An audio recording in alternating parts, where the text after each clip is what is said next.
한 사람이 구원 얻는 데에는 반드시 누군가를 통해 복음을 듣는 일이 포함이 됩니다. 이미 잘 알고 있는 사람을 통해서도 복음이 전해지지만 전혀 알지 못했던 뜻밖의 사람을 통해서도 복음을 듣게 되는 경우도 있습니다. 성령님의 강력한 역사가 있을 때는 전혀 알지 못했던 누군가를 통해서도 복음을 듣고 예수님을 믿게 됩니다. 사도행전 8장에 나오는 만남이 바로 그러한 만남입니다. 사마리아에서 복음을 전하고 놀라운 부흥의 통로가 되고 있던 빌립을 성령님께서 광야 길로 인도하십니다. 사마리아에서 빌립이 복음을 전할 때 놀라운 표적들이 나타났습니다. 많은 사람들이 예수님을 믿게 되었습니다. 예루살렘에 있던 베드로와 요한도 함께 지원하면서 또 그들이 성령 받을 수 있도록 기도했습니다. 이렇게 놀라운 부흥의 역사가 일어나고 있는 그때 성령님께서 빌립을 예루살렘에서 가사로 내려가는 광야의 길로 가라 말씀하셨습니다. 26절에 나오는 말씀이죠. 주의 천사가 빌립에게 너는 예루살렘에서 가사로 내려가는 광야 길을 따라 남쪽으로 가거라. 빌립에게 주어진 이 지시는 이해하기 힘든 지시입니다. 왜냐하면 사마리아는 고대로부터 북왕국 이스라엘 때부터 많은 사람이 모이는 큰 도시였고 지금 빌립이 큰 부흥을 일으키는 통로가 되고 있습니다. 계속해서 이 사마리아에 있게 된다면 빌립을 통해 더 많은 영혼이 돌아오게 될 것을 예상할 수 있었습니다. 그런데 왜 갑자기 사람들이 거의 보이지 않는 가끔 사람들이 지나갈 뿐인 이 광야의 길로 가라고 하신 것은 이해되지 않는 지시인 것처럼 보입니다. 그러나 빌립은 그곳에 가면 무슨 사람들이 있겠습니까? 라고 반문하지 않고 단순하게 순종했습니다. 만일 빌립에게 그곳에 가면 어떤 사람이 있을 것이고 어떤 일이 있을 것이고 어떤 사람을 만나고 어떤 일이 구체적으로 성령님께서 말씀해 주셨다면 순종하기가 쉬웠을 것입니다. 그러나 적어도 이 단계에서는 이해하기 힘든 하나님의 말씀이었을 텐데 빌립은 단순하게 순종했습니다. 그로 인해 일어난 놀라운 구원의 역사가 오늘 본문에 나타납니다. 이것을 통해 알 수 있는 것은 우리의 단순한 순종이 하나님의 섬세하신 섭리에 참여하게 된다는 것입니다. 현재 나에게 주어진 하나님의 말씀에 단순히 한 걸음 순종할 때 그 한 걸음의 순종과 연루되어 있는 하나님의 섬세한 섭리에 우리가 참여하고 그것을 체험하게 된다는 겁니다. 우리들이 순종하지 못하는 가장 큰 이유는 그 너머의 일을 우리는 다 알고 싶어 하는 겁니다. 이후에 일어날 일들을 하나님께서 다 알려주시면 순종하겠다는 태도가 있기 때문에 순종하지 못하는 거죠. 그래서 우리의 순종은 단순하지 못하고 언제나 복잡합니다. 복잡하기 때문에 불순종이 되는 것이죠. 그 복잡한 생각의 이면에는 이후에 일어날 일련의 일들을 좀 하나님 알려주시기를 바라는 마음이죠. 마치 지하철 노선표를 우리가 펼쳐놓고 다음 역이 무엇이고 그 다음 역이 무엇이고 종착역이 어딘지를 우리가 훤히 보고 지하철을 타는 것처럼 우리 인생의 미래가 어떻게 펼쳐질지를 다 알고 우리는 이 걸음을 걷기를 원하는 것입니다. 근데 하나님께서 그렇게 알려주시지 않습니다. 바로 이 다음 스텝에 순종할 때 그 다음 스텝을 하나님이 알려주십니다. 미래에 일어날 성공적이고 좋은 일들을 우리가 미리 알게 될 때 사실 우리는 교만하게 되기 쉽습니다. 또 어려운 일, 고난을 미리 알게 될 때 우리는 미리 좌절하고 두려워하기가 쉽습니다. 때로는 하나님이 미래의 일을 알려주시는 경우가 있는데 그것은 그 영혼이 준비되어 있을 때, 그것이 성공이든 실패이건 좋은 일이건 나에게 내가 원치 않는 일이건 그것을 알려주셔도 그것을 겸손하게 하나님의 뜻으로 믿고 담대하게 순종할 수 있는 믿음을 가진 사람들에게는 더 장거리의 미래를 알려주실 수 있어요. 더 많은 사실을 알려주실 수 있습니다. 그러나 그것은 하나님의 뜻하신 대로 흔들리지 않고 그 믿음의 발걸음을 순종할 수 있는 사람에게만 주시는 은혜입니다. 그러한 믿음, 그러한 순종, 그러한 겸손이 없는 사람들에게는 하나님이 미래에 있을 많은 것들을 알려주시지 않습니다. 왜? 아는 것이 오히려 더 우리에게 어려운 일이 될 수 있기 때문에. 그래서 단 한 걸음, 그렇게 한 걸음 순종하도록 우리를 이끄시는 것이죠. 그리고 그 한 걸음의 단순한 순종을 통해 하나님은 매우 섬세한 섭리를 행하고 계시다는 것을 우리에게 보여줍니다. 빌립에게, 사마리아에서 지금 부흥의 통로로 쓰임받고 있는 빌립에게 광야의 길로 내려가라 라고 말씀하신 이유, 구체적으로 많은 것을 말씀하지 않고 그 광야의 길로 갔을 때 하나님께서 그 다음의 스텝을 말씀하셨습니다.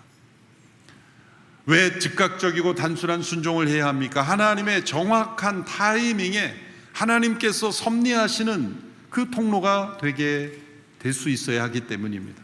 바로 그 시각에 만나야 할 사람이 있기 때문이죠.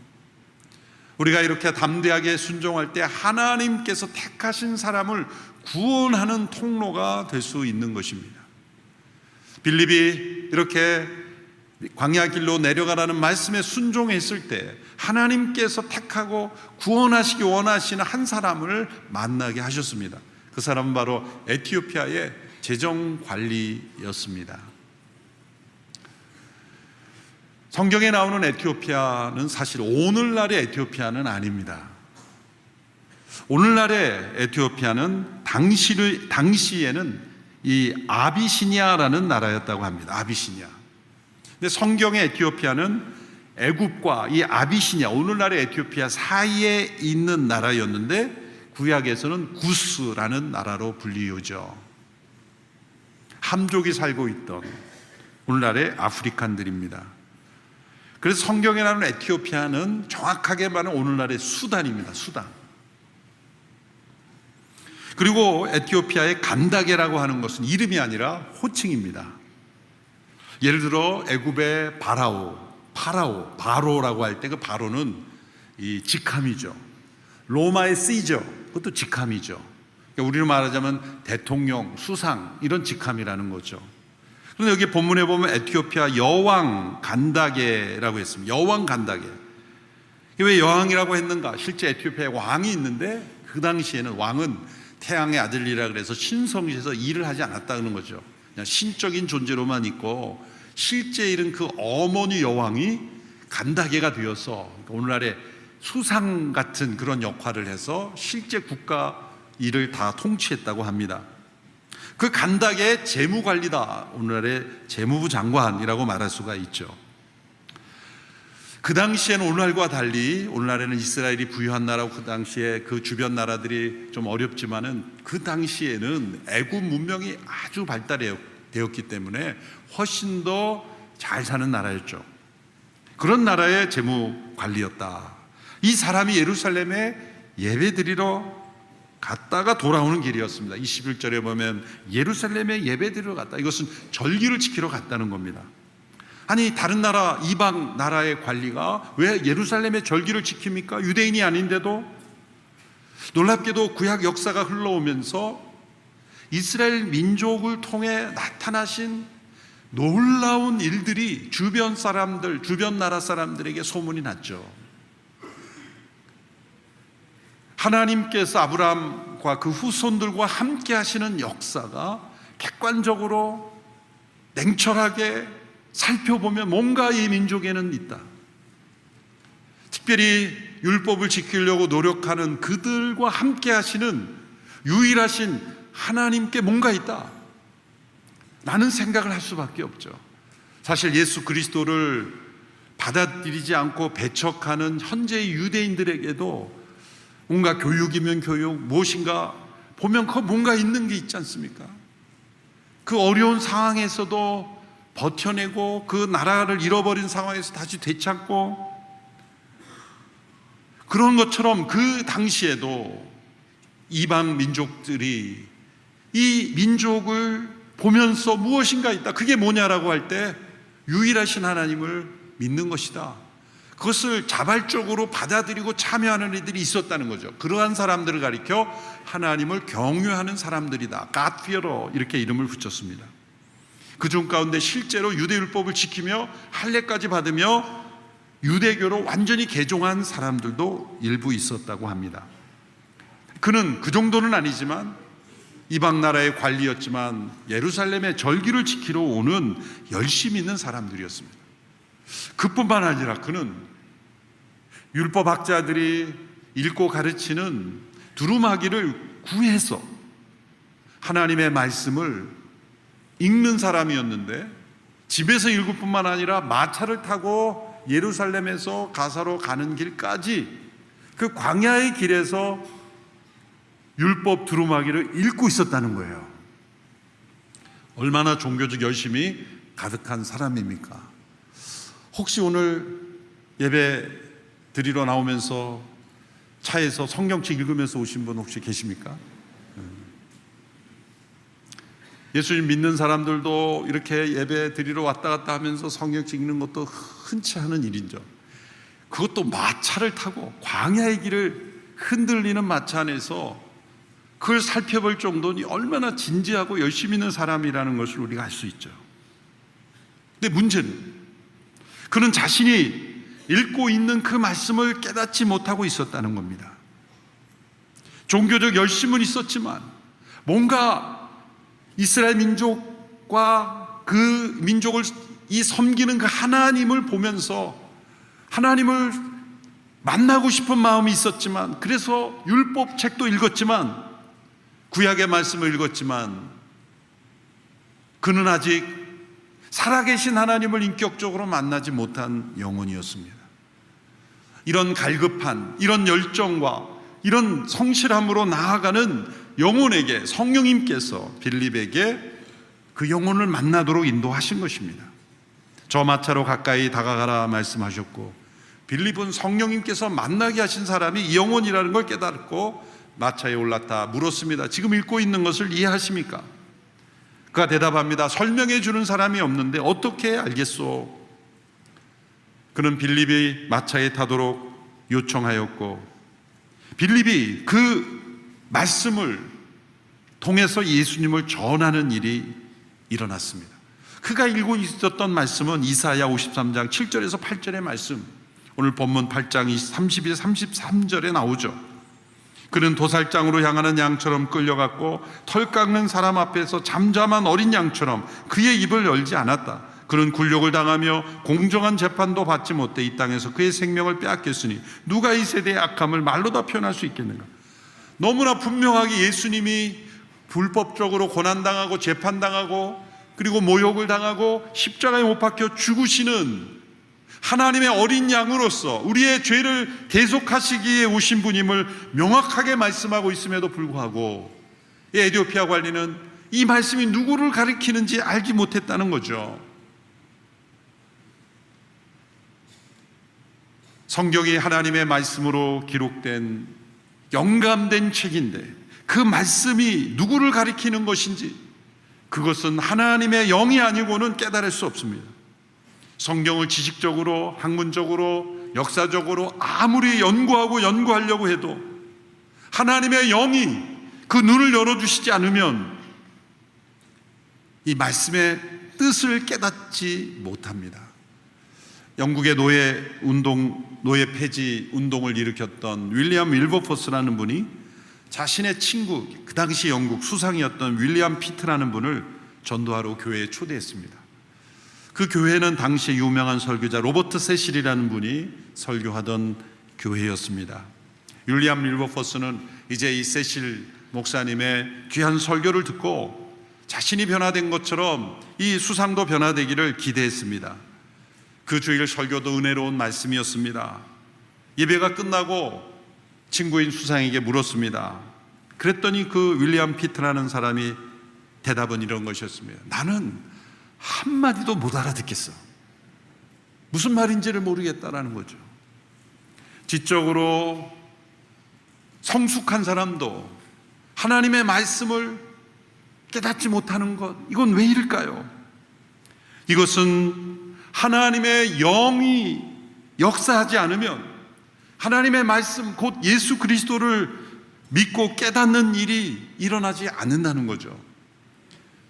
이렇게 열심히 있는 이방 나라의 관리가 마차를 지나면서도 이사야 53장을 읽고 있었음에도 불구하고 그 말씀이 누구를 가리키는지, 어떤 의미가 있는지를 깨닫지 못한 것처럼, 하나님의 성령의 역사가 아니고는 우리가 예수님을 믿을 수 없다는 거죠.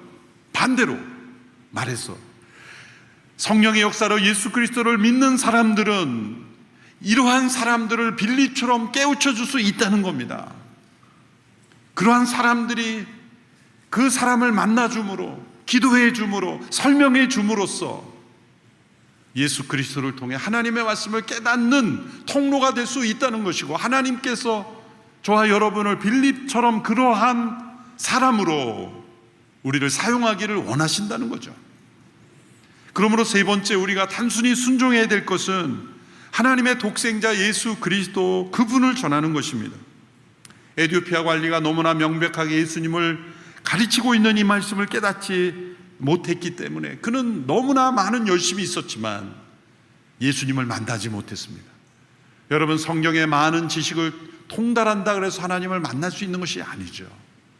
성경을 지식적으로 수백 독을 해도 살아계신 하나님을 못 만날 수 있습니다. 예수님에 관한 많은 정보를 가지고 있어도 살아계신 예수님을 인격적으로 만나지 못할 수 있습니다. 성경은 예수님에 관한 책입니다. 그러므로 예수님을 만난 사람이 예수님이 누구인가를 먼저 전해줘야 합니다. 그리고 예수님을 믿고 성경을 읽을 때 놀랍게도 성경이 열립니다. 성경이 예수님에 대한 책이기 때문이죠. 부활하신 예수님께서 엠마오로 가는 두 제자를 만나셔서 예수님께서 성경을 풀어주시면서 이런 말씀을 주셨어요. 누가복음 24장 44절 개정 번역으로 우리 함께 읽어보겠습니다. 시작. 또 이르시되 내가 너희와 함께 있을 때 내가 너희에게 말한 바 곧 모세의 율법과 선지자의 글과 시편에 나를 가리켜 기록된 모든 것이 이루어져야 하리라 한 말이 이것이다 하시고, 모세의 율법, 이것은 모세 오경을 의미하고, 선지자의 그것은 오늘날 우리 성경의 구약의 선지서와 역사서 모두를 포함한 것이고, 시편이라고 하는 것은 시가서, 시편, 잠언, 전도서 이런 말씀입니다. 이것은 구약 전체를 구분하는 유대인들의 구분법에 따른 겁니다. 토라, 케투빔, 네비임, 이것은 모세오경과 예언서와 그 다음에 시가서, 이 세 가지로 구분하는 거예요. 그러니까 우리는 구약을 39권으로 구분을 후대했지만 원래 유대인들에게 구약 성경은 세 권인 거예요.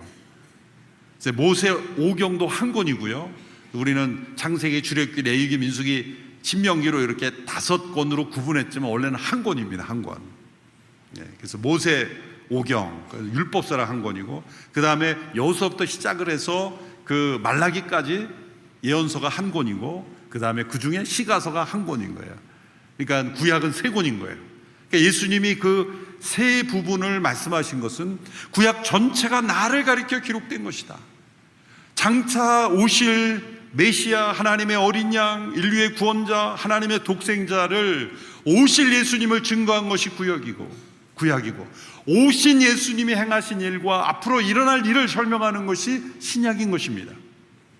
명백하게 성경 전체가 예수님을 가리키고 예수님을 증거하고 있음에도 불구하고 역사 속에서 성경을 문학적으로, 역사적으로, 신학적으로 파헤치며 연구했다는 수많은 사람들이 오히려 예수님을 만나지 못하게 하고 있어요. 어떤 사람들은 이성과 과학의 렌즈로 성경을 보면서 성경이 영감된 하나님의 말씀임을 부정하면서, 영으로 영감되는 게 무슨 뭐냐, 다 사람이 쓴 거지 라는 시각으로 쓰면서, 사람의 시각으로 철저히 성경을 파헤치면서 이성과 과학으로 받아들일 수 없는 것은 다 신화적인 거라고 여기면서 성경을 비신화화라는 이름으로 파헤치기 시작했어요. 그 결과 우리가 믿고 받아들일 수 있는 그런 예수님만 찾자라고 생각하기 시작했습니다. 그래서 이름을 붙였어요. 이름은 너무나 멋져요. 역사적 예수, 히스토리컬 지저스. 역사적 예수. 그럼 얼마나 예수님이 사실이다라고 받아들이게 합니까? 천만에요. 역사적 예수라는 이름으로 타이틀을 쓰인 모든 책을 읽어보면 결국은 예수님을 그냥 한 인간으로 받아들이게 돼요. 엄청난 교묘한 프레임이죠.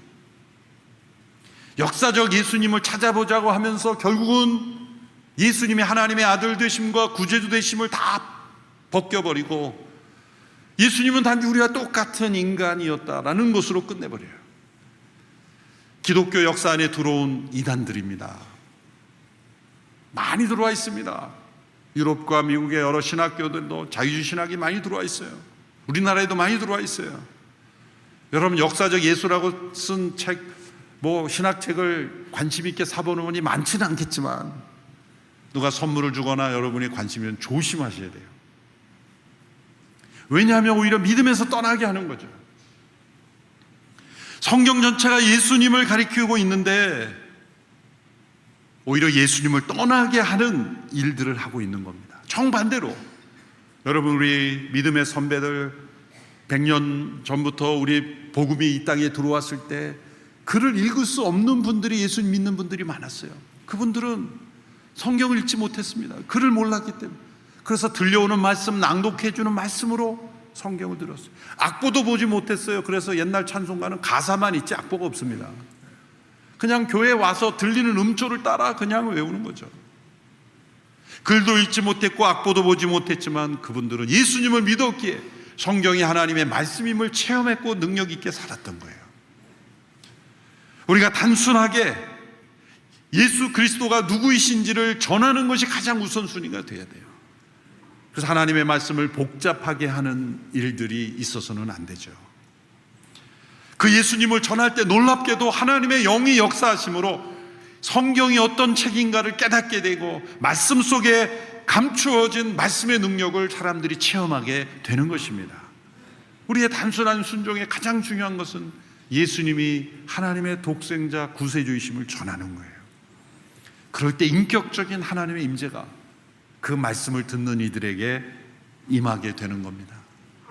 빌립과 이 에티오피아 관리를 보면 사회적으로는 신분의 차이도 있었고 여러 간격이 있지 않습니까? 빌립은 평범한 유대인이었습니다. 에티오피아 관리는 한 나라의 고위 관리였습니다. 사회적, 신분적 차이가 있었습니다. 그렇지만 그것을 뛰어넘을 수 있는 것은 뭡니까? 예수 그리스도를 전하는 것은 어떠한 사회적 차이도 뛰어넘는 능력이 있다는 것입니다. 우리가 단순히 예수님을 전하는 순종을 해야 되는 이유가 바로 거기에 있습니다. 우리가 선교사님들이 선교지에 가서 복음을 전할 때 회심률이 가장 많을 때가 오히려 초기라는 거예요. 언어와 문화가 익숙하지 않을 때.